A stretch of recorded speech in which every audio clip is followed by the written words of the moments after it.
Hey folks, just in case you're new to the podcast, welcome. This is a bonus episode. This is a series that Mike did about 2 years ago on faith and politics that a lot of folks found helpful. So we thought in this crazy election season that we would bring these back. This is actually episode 1 and 2 because Mike's recorder died halfway through his first episode. So you get a 1-2 punch. Also, you'll hear Mike reference a new scholar that he had been reading by the name of Tim Gombis, or Gombis, as he says here. Most of you who are regular listeners will recognize Mr. Gombis because he is a big part of our Vox family now. So, again, these are older episodes from 2 years ago, but hey. So here we go. Faith and Politics, Part 1.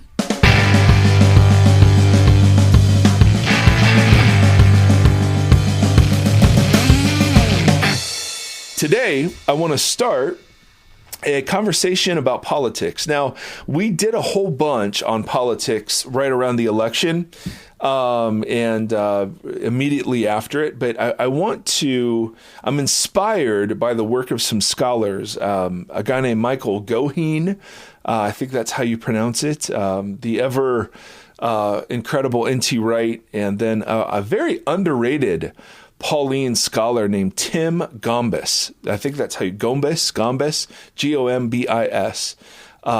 Really, really love his stuff. And he had a blog that, back in the day, I remember, benefiting greatly from stuff he'd written on it, but he's got a couple of books about the Apostle Paul. Paul, for me, has always been a bit of a mystery. Jesus, love Jesus, fan of Jesus, understand, as best I can, Jesus and his Jewish culture. Paul's been hard for me just because I react very strongly against the ways that oftentimes Christians sort of read modern categories back into Paul and it make it seem like Paul's preaching a different gospel than what Jesus preached and whatever. And the more I study Paul, the more I realize, oh, no, that's not true. Even remotely, Paul is genius. Obviously, he had help. But in terms of an ambassador of a Jewish faith now turning to the non-Jewish world, he's very, very amazing. And so Gombis had written some stuff way back in the day about Paul and politics. That inspired this next several sort of posts. I want to talk about how to reconcile faith and politics. I want to talk about how to be political without being partisan. And it's so, it's so toxic. And we all know this, right? I think our political parties have done a much better job of discipling us than the scriptures have. And for proof of this, I've met people who will simply say, I cannot imagine someone being a Christ follower and voting as a Democrat or for a Democrat. And similarly, people saying, I cannot imagine being a Christ follower and voting along conservative lines. The fact theologically is that you and I, as a Jesus follower, have more in common with a Jesus follower who is a political supporter from another party than we do of somebody who is just a non-Jesus follower who who values and would echo our political beliefs. In other words, let's say you're not a big fan of Trump. The Trump-loving Jesus follower has more in common with you, the progressive-loving Jesus follower, than other progressives would have in common with you. That would be the theological point.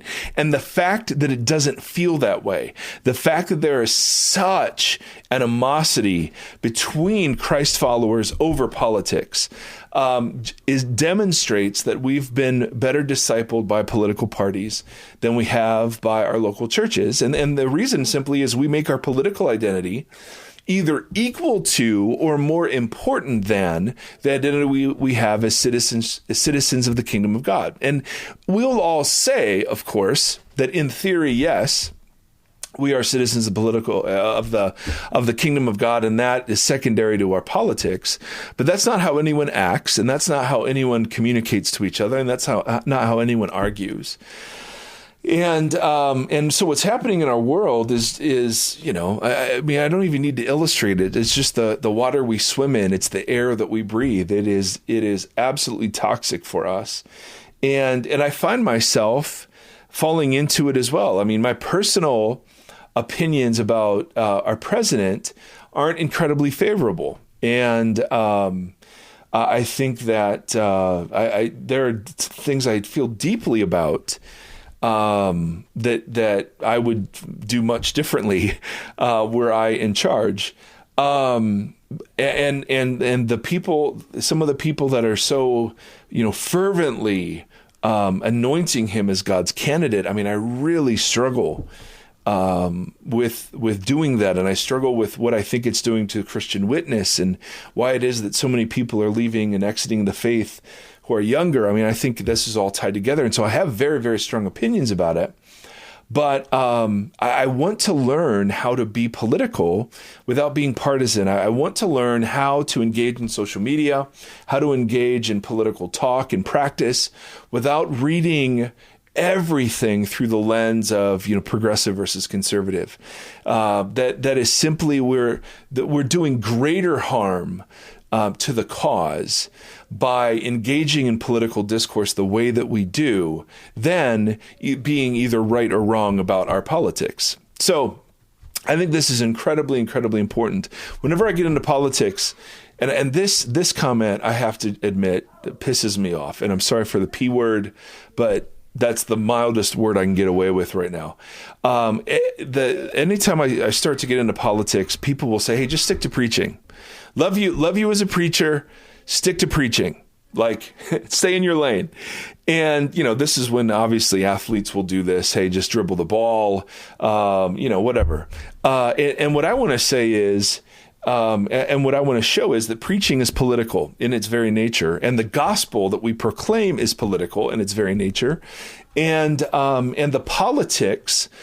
When you talk about Jesus, you can very much get into, and it's very easy to enter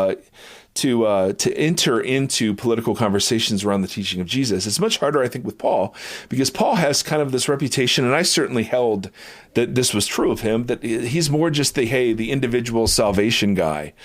But I don't think that's true. And I think there's a lot that Paul does and illustrates that is incredibly relevant for how we be political in our day. So,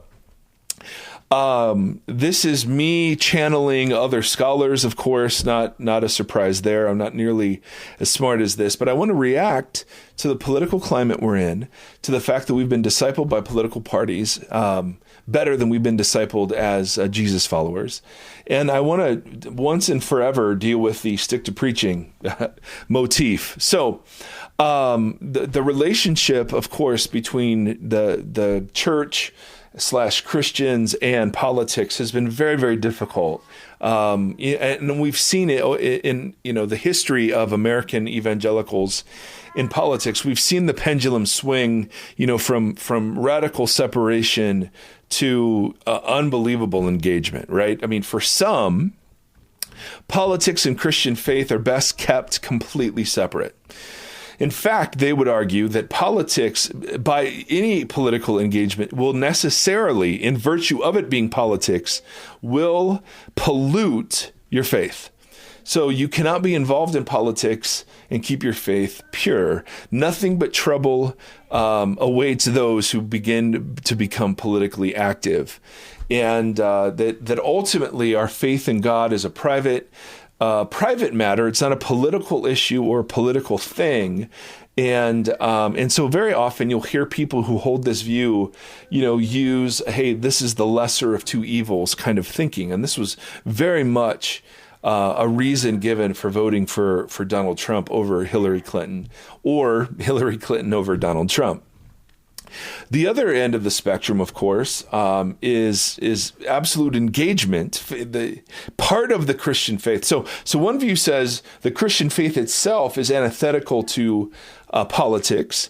The other view says, no, it's because of my Christian faith that I am politically involved. And like it's my Christian duty, and I've heard people use this language, it's my Christian duty to be informed about issues, to vote, to use the political processes for righteous ends. We're given this unspeakable privilege of voting that the vast majority of human persons have never, ever, ever enjoyed. And so what becomes true is in the name of being informed, you're listening, consuming to talk radio or conservative progressive media, and you find yourselves in echo chambers or whatever it is, where your biases are always being confirmed by somebody out there. And you find your primary allegiance, when it comes to very important cultural issues, to almost be exclusively along party lines. And your opponents are the political opponents of the other side. And so on the one hand, you've got people who say, no, the Christian faith is apolitical and should not be politicized whatsoever. And you've got other people that say, no, it's because, it's our Christian duty to be political, to vote, to be informed, and those sorts of things. So there's obviously a ton of disagreement over how to do this, and there are obviously really good Jesus-loving people on every side of this issue. They're incredibly, because I know them. I can point to people who are incredibly Jesus-loving people who like what Donald Trump is doing for the country, and there are incredible Jesus-loving people who hate what Donald Trump is doing to the country. The issue I have is when the Trump, your feelings about Trump, your identity is brothers and sisters in Jesus, of course. And I'm guilty of this, obviously guilty of this, and that's why I can pick it out. Now, the point I'm going to make over the next couple of podcasts is that Paul could only have seen his message in political terms. That the gospel is inherently political. So there's no such thing as preaching and staying away from politics.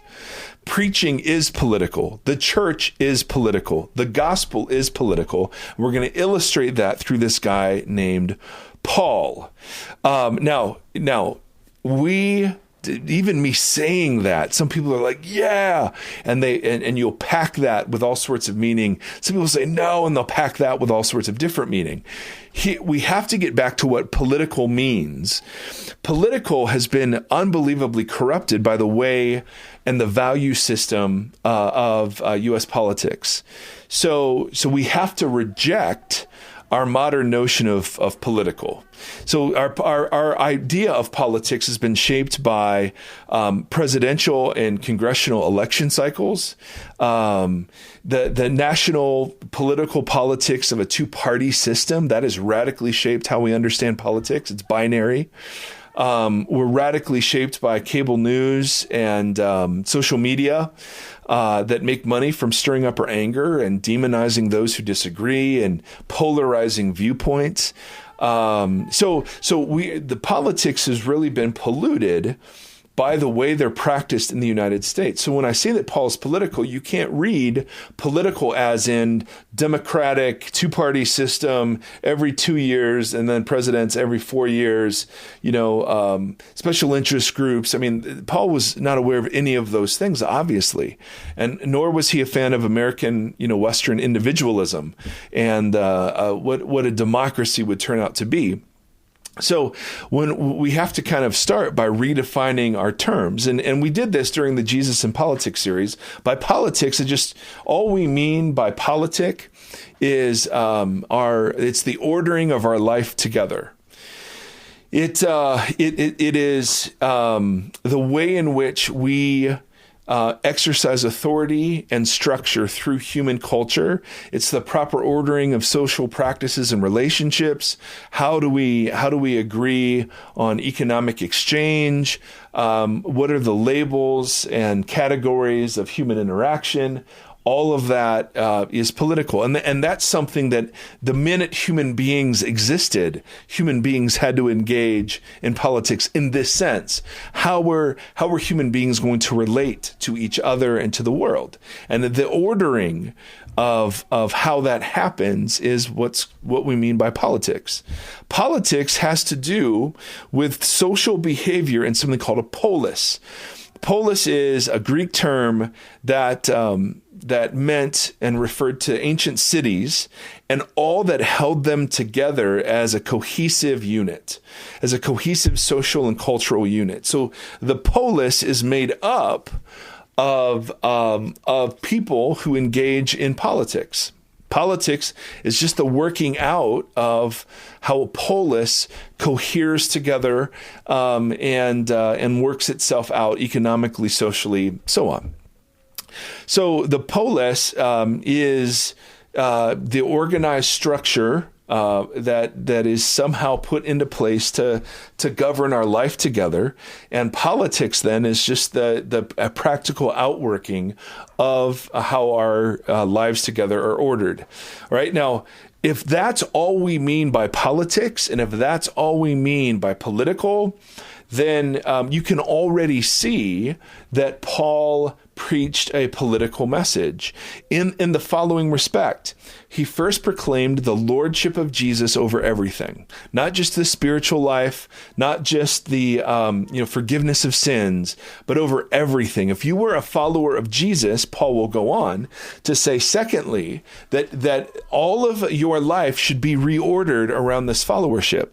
The way that you have social relationships in your home is reordered. The way that you have, the way that you approach people outside the faith is reordered.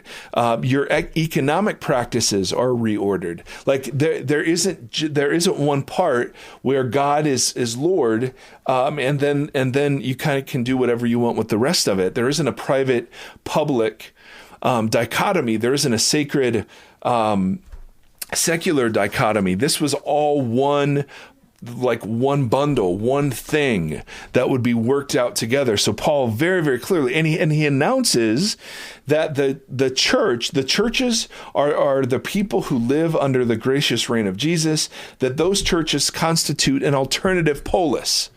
They are political. They're an alternative way of ordering and understanding social life together, now rearranged in virtue of the resurrected Christ's presence among them through his Holy Spirit. So the church is the body politic of Jesus. The church is an alternative polis in the midst of a greater polis. So when he talks about the church in Philippi, he's talking to a polis in a polis, if you will. I felt like Stephen A. Smith for a second. He's talking to people building not a rival, but an alternative social order. The one that is being presented by whatever government in whatever city the readers are encountering this letter within. And so Paul's letters, when you read them like this, they're not a bunch of instructions about, well, church, you got to do this, you got to do that. No, what he's doing is he's actually re-discipling people about how to engage in the greater polis as now a member or a citizen of Jesus's kingdom. And it's absolutely fascinating how they're to treat each other differently, how their social and economic practices are to be regulated. There are new social rules and norms to be embodied because of the kingdom. I mean, it's absolutely fascinating. So we'll get to all of that because I think there's a beautiful, beautiful way to understand church and a beautiful, beautiful way to understand the gospel. Now, to appreciate, and this is where Tim Gombis, did some incredible work. To understand how this plays out, you need to understand a bit about Paul's thinking. Paul obviously wasn't always a Christian. Paul has a very famous conversion story in the book of Acts where prior to meeting Jesus, Paul is persecuting the church.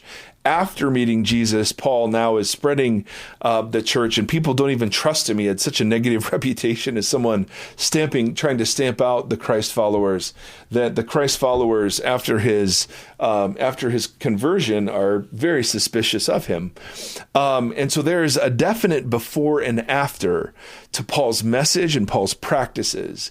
And Gombis makes a really good point that this before and after illustrates a similar conversion that you and I have to make regarding our politics and how it is to be political in the kingdom of God. So I'm going to spend the next 15 minutes narrating the worldview that Paul would have and showing how political and geopolitical that was. And then what we'll do next time is we'll actually show, okay, so after he meets Jesus, a lot of that is transformed by the kingdom of God, but he still understands salvation and his message and his mission in very political terms. All right. So, but they've been transformed, of course, by his encounter with Christ. So the next 15 minutes is just I called it the grand story of Paul's thought, right? Paul wasn't familiar with Western individualism. He wasn't familiar with democracy. He was shaped, of course, by the Hebrew scriptures. He was shaped by Israel's story. For better and worse, he'd been shaped by that, for his whole life. Now, in the story of Israel, of course, the one true God creates everything. And the one true God, as the pinnacle of the created order, creates and nestles the first humans into a garden called Eden, and he commissions them to build culture. He commissions them to fill the earth and subdue it. Subdue it doesn't mean pillage it. Subdue it means, the word is kabosh, which is awesome, but it means to bring order, to bring purpose, to engage in politics in one very real sense, to order how life on the earth will be lived in relation to creation, in relation to the humans, and in relation to this God who made it. So for the creation story begins with the power of the one true God speaking the universe into existence, nestling what are effectively image bearers. They're vice regents. They're like co-governors. They have authority. They have agency. They have power to take something that God has laden with potential and to now push it forward, to move it and order it in ways that are not only benevolent and beneficial to the other humans and the creation itself, but they accurately reflect God's character in creation. In other words, that they're image bearers, they're imaging God to creation, and they're reflecting creation back to God is the idea. Of course, and we know that in the Hebrew Bible, this only lasts for a very short time. And the first humans they rebelled against God's rule. They no longer sought to rule creation in the name of the one true God. They no longer desired to cultivate the shalom that was true of their existence prior to this moment. They no longer existed in harmony with each other or with creation itself. They allowed the spoiling of creation, the entrance of sin and death into creation, and we get kind of what we have now: fragmented social relations, judgments, gossip, slander, murder. I mean, Genesis 3 through 11 sort of shows the unweaving of the fabric of the social order that God intended, and the humans are, instead of now using their agency and power for good, now they're actually bringing corruption to the creation they were supposed to benevolently exercise and govern. And so in response to this, God does something geopolitically. He calls a nation forth from one man, Abram. And Abraham we meet in Genesis 12. He just shows up out of nowhere after a brief genealogy. Abram is given a promise. He's given a promise of blessing. He's given a promise of land. He's given a promise that through him and numerous descendants, blessing will come to the rest of the world. And so this thus begins the creation is Act 1, fall or the tarnishing of shalom is Act 2. Act 3 is the beginnings of redemption. And God begins to redeem through the calling of one man, Abram, and his family, promising to form them into a nation, a political entity, and where God would be their king, and blessing would come through this one nation to all the nations of the world. Now, God gives Israel ultimately, after he rescues them, they become very numerous. They find themselves enslaved to Egypt generations later. God rescues them through something called the Exodus. And then God gives them a very unique job description. They had domestic policy and they had foreign policy. Domestically, Israel was to be the fulfillment of God's promises to Abraham. And they were to do that by being something called a holy nation or a kingdom of priests. They were to represent God to the nations and to lead the nations in the worship of the one true God. And from the very beginning, this is a political vision. It involved both domestic and international relations. Domestically, they were to be holy. They were to have an internal life that was completely different. They were to have social norms that were completely different. They were to be a nation of justice and compassion, looking out for the poor and the orphan and the widow and the stranger. There was to be no one in need among them. I mean, this, when you read the Old Testament, it's not just God giving rules. It's God shaping a polis, a nation, and he's doing it in a way to stand out. That's what holy means. They were to be a standout nation among the nations that would serve as a magnet to pull the other nations to the worship of the one true God. If Israel were obedient to the commands God had given her, then the nations would see Israel was a nation of justice and a nation of compassion and a nation of mercy and a nation of stark difference from all the other nations of the world. And so part of their job description was domestically, internally, they were to live by a completely different set of ordering, of social norms. Their foreign policy was interesting. While maintaining a distinct identity, they were to welcome the nations. They were to be a blessing to the nations. They were to demonstrate the goodness of God to the nations. They were to trust God for their military. They were to trust God for his protection. God is constantly telling them, do not trust in chariots and horses, trust in the Lord your God. God rebukes them for making military alliances. their like foreign posture was to be one of weakness and vulnerability. And they were to be holy in a kingdom of priests, but they were then to be a light to the nations.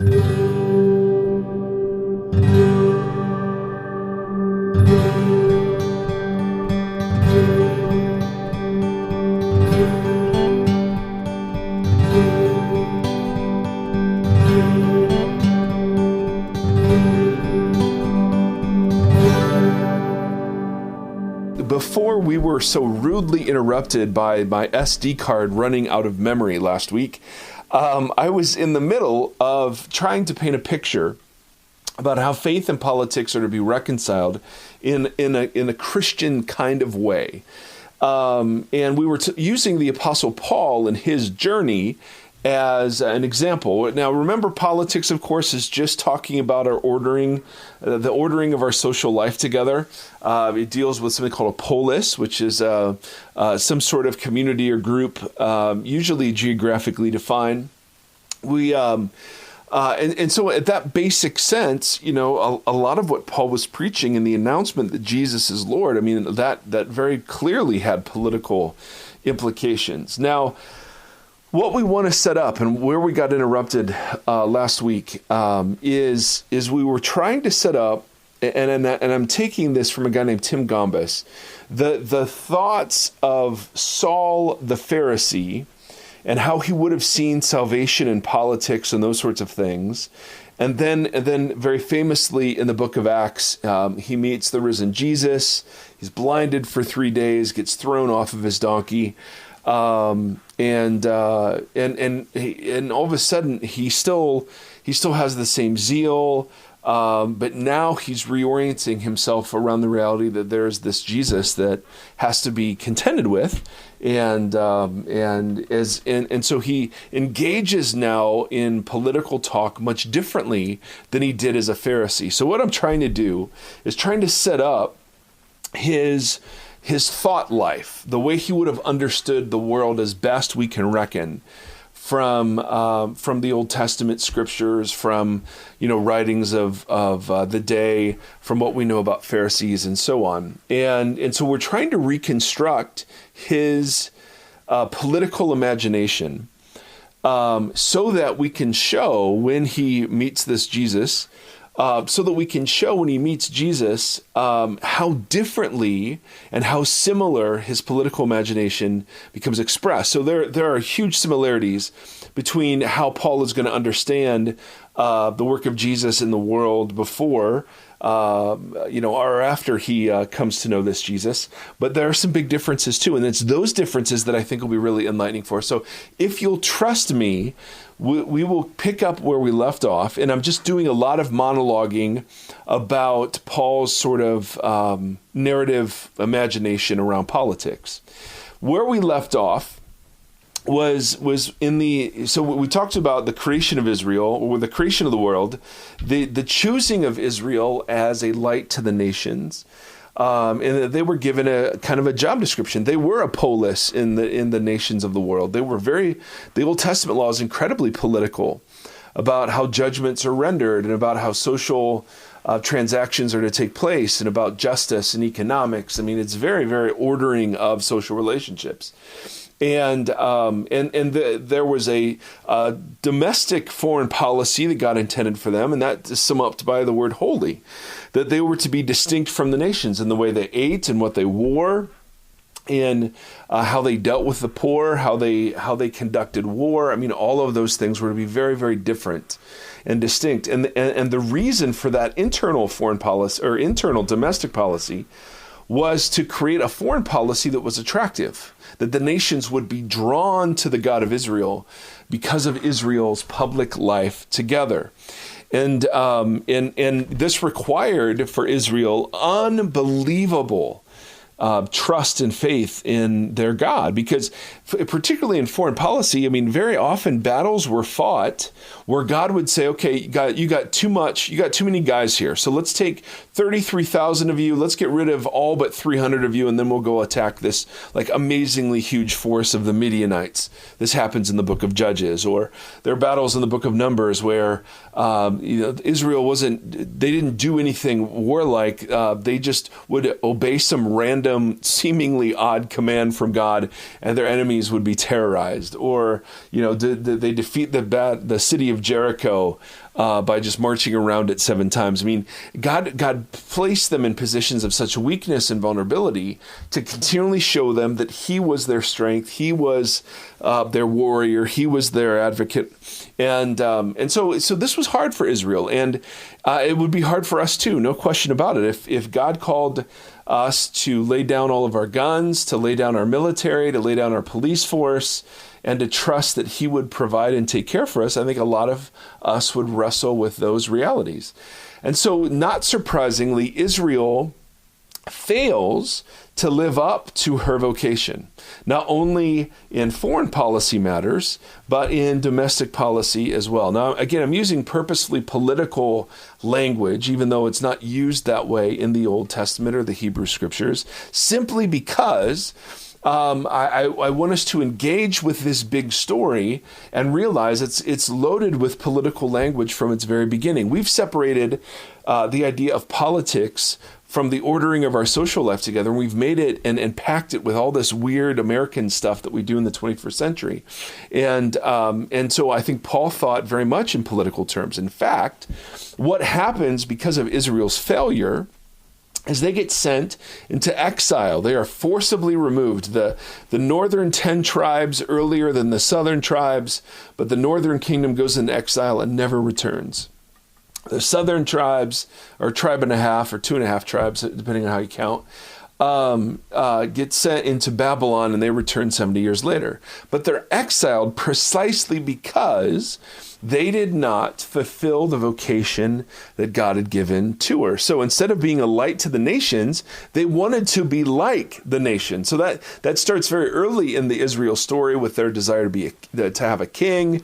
Instead of Yahweh as their king, they wanted an earthly king. They wanted to trust in chariots and warriors and armies and in counting their population size and in human strategy and so on. Rather than cultivating a politics of holiness, they mimicked, and imitated the corrupt practices of their neighbors, right? So they were just as corrupt in their politics and their economics and their social practices. Instead of taking care of the poor were exploited by the rich. They practiced injustice and the exploitation of the vulnerable. They adopted the worship of the gods of other nations. They did not, so they were not holy, first of all, internally. And then secondly, they not only didn't trust in God for their protection, but they adopted a posture towards outsiders that was the very opposite of they're supposed to love them and serve them and welcome them and attract them into the worship of Yahweh. Instead, it was very much an arrogance, a judgment, a pejorative kind of an adversarial relationship between Israel and the nations, at least in some of the Hebrew scriptures, it comes off that way. And they imagined that God, was this same way towards outsiders as well. So they get sent into exile because of their failure to fulfill the mission God had given to them. But even in exile, and this is what's interesting, even in exile, they were to stay this kind of people. They were to maintain almost a political vision of holiness. They were to stick together and become a polis within the polis. So the northern tribes had been scattered throughout the nations. The southern tribes now all went to Babylon together, and there's this incredible letter in the book of Jeremiah, of course, where they literally are to seek the blessing of the city they find themselves in. They're to be like literally a body politic in the midst of these big other kingdoms. And they were to continue to maintain their distinctive practices, to take care of the poor and the weak and the vulnerable, to maintain humility and the true worship of the one God. So for them, residence in the land, the promised land, was a political thing. Exile from the land happened for theological and political reasons. Therefore, the hope that they had was also political, because what God did while the people were in exile is that God began to speak to them in terms of a new exodus. Remember, Exodus, the first Exodus was where God, through Moses and Aaron, rescued the nation of Israel from their slavery in Egypt and formed them. And so their imagination of salvation was Exodus shaped, because and it was not just theological in the sense that they could now be free to worship God, but it was political too. They were now an independent nation. They were self-governing and autonomous, and so on, so on, so on. And so the prophets began to speak of a new exodus, a new covenant that God was going to make. Isaiah, the second part of Isaiah, a new exodus imagery is all over the second part of Isaiah. You've got new covenant imagery in the book of Jeremiah, where God's going to give his people a new heart. The law will be written on their hearts instead of written in tablets of stone. They would finally be the just community that God had always intended them to be, and the nations would flood to Jerusalem to seek the wisdom of the Lord, and his glory would fill the earth as the waters fill the sea. I mean, these incredible pictures were given to Israel while they were in exile. But their hope, and this is the really important point, not only in exile, but after their return from exile, their hope was political. And what I mean by that, their hope wasn't in some salvation in the future. Their hope was in that something would happen now to their social life together. It was a restored kingdom of Israel, if you will, a restored body politic of Israel. And this expectation shaped Jewish imaginations in the first century like crazy. And you can see this even towards the end of the Old Testament, book of Ezra, the book of Ezra and Nehemiah, or as I call them, Ezariah. You can see this. There was this dream again of rebuilding the temple and rebuilding the walls and protecting itself from its enemies, and seeing Israel's oppressors thrown down and Israel vindicated in the sight of the nations. I mean, this was very, very political stuff. For them, salvation and redemption, they weren't just, hey, here's your ticket to heaven someday when you die. No. It was about the nation, the body politic of Israel being vindicated in the sight of the other nations. Their redemption was thought of in political terms. They wanted freedom, even though in the first century they lived under the oppression of Rome. They wanted freedom from oppression. They wanted the installation of righteous leaders, not corrupt leaders. They wanted a society of justice and compassion. And all of this, it was summed up by the simple Hebrew word shalom. That's what they longed for. The right ordering of society in a way that promotes flourishing for all. And comes from God's presence among them. So this was what they yearned for. So they existed as a kingdom. They get sent into exile because of the failure to live as a kingdom of priests. In exile, they're still called to embody that mission. And then the promise is that they will now be given, there will be a new Exodus. There will be a new covenant written. And so there's this very interesting thing that happens after Israel returns. They become a nation again, but then they're conquered by what becomes kind of the Greek Alexander Empire. They throw off that yoke for about 100 years during the Maccabean revolt and the establishment of the Hasmonean dynasty, but then they're conquered by the Romans. And the Romans, so here comes Saul. We know him as Paul, of course, but is Saul the Pharisee comes on the scene, and his political imagination is drenched in these terms. Salvation to Israel was purely, not purely, but it understood almost exclusively in these political terms, that Israel was oppressed by Rome. They were a laughingstock among the nations, and what God would do when God would finally keep his promises, God would perform a new exodus. He would deliver Israel out of Roman slavery. He would throw the Romans down. He would vindicate Israel and judge the nations. That was the political expectation of what salvation meant for someone who was like a Pharisee. Now, it's really, really important that we understand the Pharisees were not the bad guys. They were the zealous guys. They were the ones that were most interested in making Israel great again. Right? I mean, they were, so let me get into this just a little bit. The Pharisee hope was that the God of Israel would fulfill his promises to set Israel free from oppression and restore the nation to its rightful place. Remember, God selected Israel out of all the nations of the world to be a blessing to the nations of the world. And that required them, in their mind, to being set above the nations of the world to fulfill this vocation. Because Paul was passionate about this hope, right? The vindication of Israel, the overthrow of oppression of Israel's enemies. The fact that Israel in Paul's day was dominated by the Roman Empire was absolutely intolerable. Now, again, this is Tim Gombis, who does some great work on how Saul and Paul then differ in their political imaginations.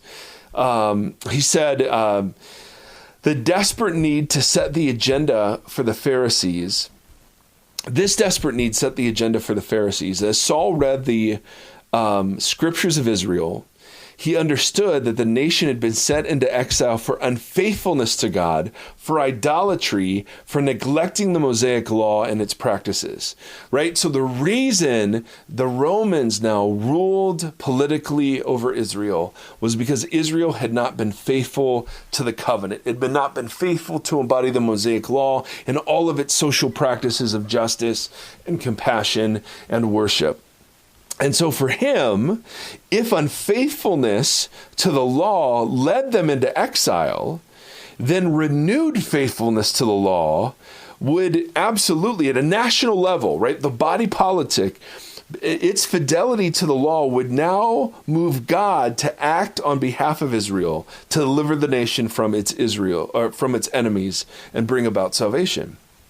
All right. So the idea, of course, is if not being faithful to the law was the problem, then being faithful to the law, of course, was the solution. So as a Pharisee, Saul's primary goal was to bring about a renewed nation and to present to God a purified people. They were to be holy is the word that was used, zealous for the law, every bit as passionate about the details of the law as their forefathers were.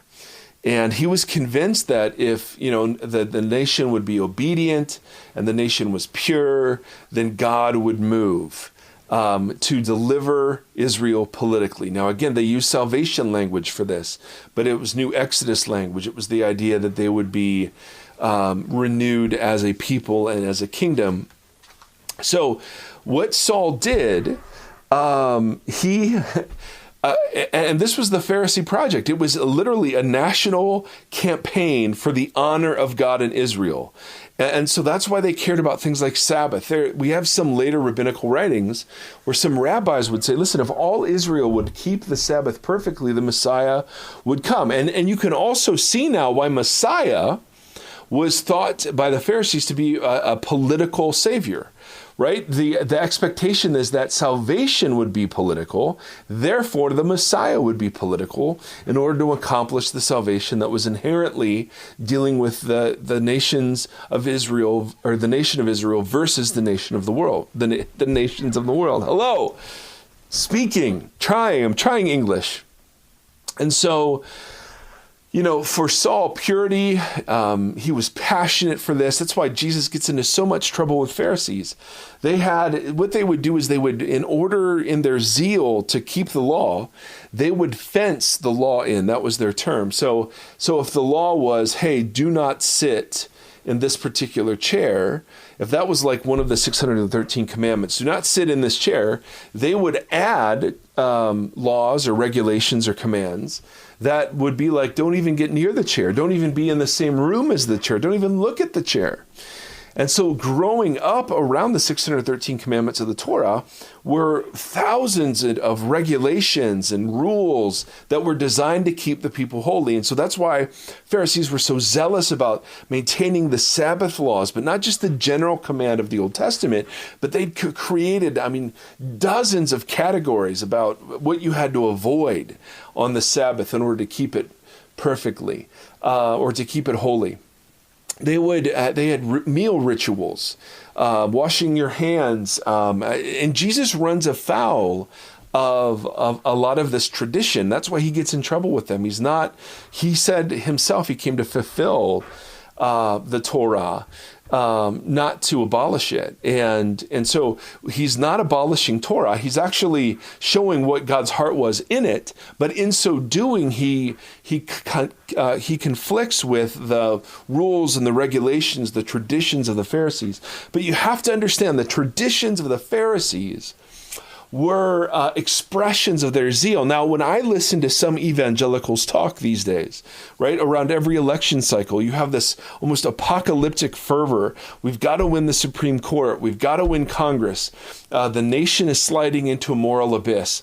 We've got to recapture America. We've got to bring America back to God. And there's always this Second Chronicles, if my people called by my name will humble themselves and cry out, I will that was a national promise given to a national ethnic body called Israel that we now claim for America. There is the same passion and zeal. So one of the big parallels I want to draw is the zeal of the Pharisees for the righteousness of Israel in all of its good and badness is similar to, not equivalent to, because I don't think Americans see, I think some do in old, covenant kind of terms, but anyway, I do think there's a parallel between how we are to understand the evangelical movement as a political organization and how the Pharisees saw what was supposed to happen to Israel in political terms. what I mean by that is this idea to make America great again, to bring America back to God. I mean, the idea is America is falling apart, and we're falling apart because we've kicked God out of schools, we've kicked God out of colleges, we've kicked God out of the arts, and now we are reaping the benefits of our secularism. And so the idea is, well, if the reason America is backsliding or heading downhill is because we've not been faithful to God, then in order to arrest this downward slide, we must become faithful to God again, and God will then engage and bless us the way He's blessed our parents and grandparents. So it's the same logic that the Pharisees would use. If disobedience got us into political trouble, then clearly obedience is what we need to do. In our case, 21 centuries later, hey man, America used to be really, really good, really strong, foreign and abroad. And what's happened? I mean, look at us. Look at what we accept. So a natural disaster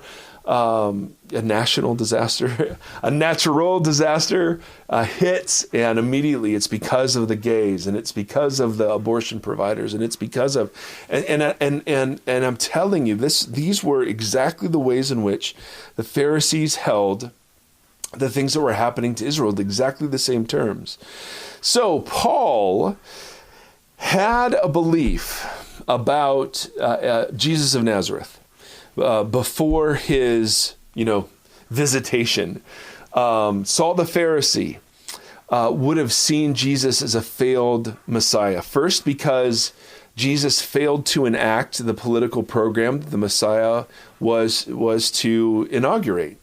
Rome, to be crucified by Rome, is the exact opposite of the kind of Messiah that Saul would have been expecting, right? I mean, even in Galatians, Paul, talks about his understanding of Torah. There's a passage in Deuteronomy that says, "Cursed is everyone who hangs on a tree." The idea would have been, Saul would have very much seen Jesus as a failed Messiah, and God backing up Saul's verdict of Jesus because he allowed Jesus to die such an awful, humiliating death. There's no way. And that's why this early Christian movement to him would have been a threat to the purity and to the righteousness and to the holiness of Israel. Listen, you guys, Saul would have said, anybody proclaiming that this failed Messiah that God has shown us he was a failed Messiah because he was put to death on a Roman cross. That was the evidence that God had not favored Jesus was the fact that he was crucified in this way. Therefore, anyone claiming that this Jesus was Messiah is a threat to the Pharisee program of presenting Israel holy and pure back to God so that God would bless Israel. So it's not surprising that Saul and other Pharisees would persecute the fledgling Christian movement. When we first meet Saul, we meet him in the book of Acts, where he's presiding over the murder of an early Christian named Stephen.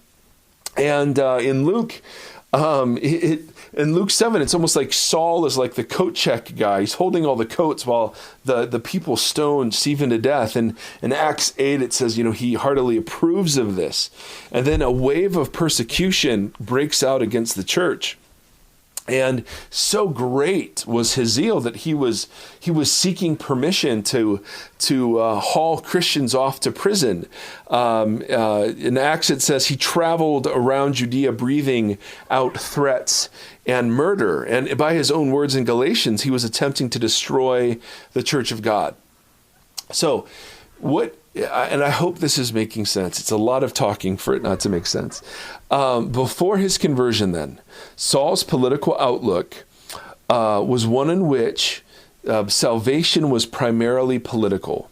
That the God of Israel was going to judge the nations, was going to free Israel from oppression, and was going to restore the kingdom to Israel. So the nations would be judged, Israel would be vindicated, and this would happen because of a renewed commitment by Israel as a national entity to covenant fidelity and faithfulness to God and to the Mosaic law.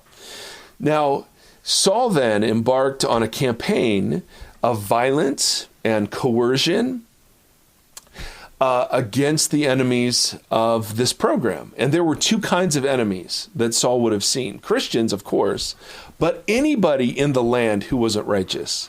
So the tax collectors, the prostitutes, the sinners, so many of the people that were drawn to Jesus, all of them represented the threat of God not blessing Israel, right? Because if God was going to bless them when they were a purified people, and these people clearly were not purified, it's like a Christian leader today saying, well, this natural disaster happened because of the ACLU or whatever people you want to blame. It's the same logic that the sinners in Israel and the Christians were preventing God from blessing. So too here it's the feminists and the gays and the whoever else are preventing God from blessing our nation as well. The issue is that even in Saul's zeal, there were some things that he did that were not in any way, shape, or form congruent with what God had intended Israel to be like, right? So yes, he wanted Israel to be freed from oppression. Yes, he wanted shalom restored. Yes, he wanted the people transformed into a just nation. But there were also elements of Saul's practice that are going to be markedly different once he meets the risen Jesus. So, for instance, Saul very much kept cultural prejudices and very much carried an arrogant us versus them. It was Jew versus Gentile, Jew versus Greek. Israel, in Saul's imagination, was to be vindicated by God over against Israel's enemies, and the enemies. So it was very much an us versus them. It was not a posture of love and serving the nations or blessing the nations like what was originally given to Abraham. Instead, it was, no, we must judge the nations. Saul, secondly, longed for God's vengeance against the foreign nations, right? So the foreign nations are the problem. It's not, yes, Israel's internal holiness has an issue to play, but if we clean that up, then what God is going to do is he's going to execute wrath upon the nations for their treatment of Israel. And he longed for that. He longed for judgment rather than redemption. He longed for judgment against his enemies rather than the redemption of his enemies. And then thirdly, the practice of his politics had become utterly corrupted. The ends totally justified the means in some ways that, evangelicals today kind of relate to, right? He was violently coercive towards others. And he saw the problem as people that he had to solve. It wasn't God. God was not going to solve this. It was up to him. It was up to the Pharisees. It was up to their national program.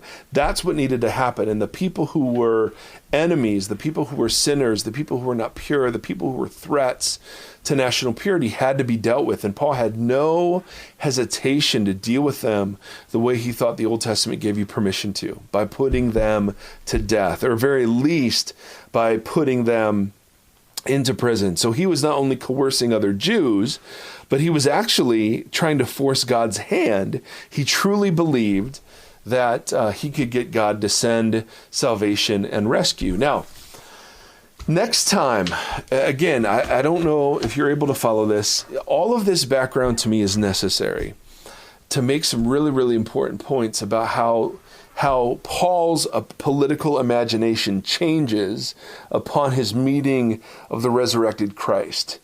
So I think it's super important that we understand Paul's thought, Paul's hopes, Paul's expectations, the ways in which Jesus would have failed all of them. All of them, not from not only who Jesus hung out with, to who he blessed, to who he included in his movement, to the failed political Messiah that he turned out to be. It makes total sense that what the Jews, the Pharisees, were hoping for would have been understood in political terms, and I see some of that same fervor among my evangelical friends. And I see it from the progressives and from the conservatives, right? You've got the pro-Trump crowd who, I've seen bumper stickers, and I've talked to people who are like they see Trump in the almost like divinely elected terms. And then you've got the never Trump crowd that is so unbelievably antagonistic toward the Trump crowd. There's no listening. There's no exchanging of ideas. There's no figuring out how America can move forward together. There's no respect. There's no dialogue. There's no humility, even among our Christian brothers and sisters. So to me, there is deep a deep divorcing from what Jesus and I think how Paul would have intended us to be political in the world today. And it happens on both sides, because for the Trump people, hey man, getting Trump in office was the goal, getting a Supreme Court justice, remaking the judicial benches all throughout the country, dealing with immigration, blah, blah, blah. For folks on the other side, it is literally, we have to get Trump out of here. He is destroying our country. And I, of course, have opinions of my own on these things. But is there a way to practice being political that Paul, the change from Saul the Pharisee to Paul the Apostle, I think will be incredibly illustrative about how it is that we are political today. So anyway, this is more of a trilogy. This is the second part of a trilogy. It's just filling in some gaps, providing some color, but trying to make a case that a lot of how we view things today is very similar to the hopes and dreams that the Pharisees had for Israel. Obviously not perfectly analogous, but close enough that when we see Saul abandon those dreams for something else, we will see him practice politics in a completely different way. So my friends, may the Lord bless you and keep you. May the Lord shine his face upon you and be gracious to you. May the Lord lift up his countenance to you, and may he give you peace in these days. Thank you for listening. And as always, would love to read your feedback or hear your feedback on this stuff. Thank you so much.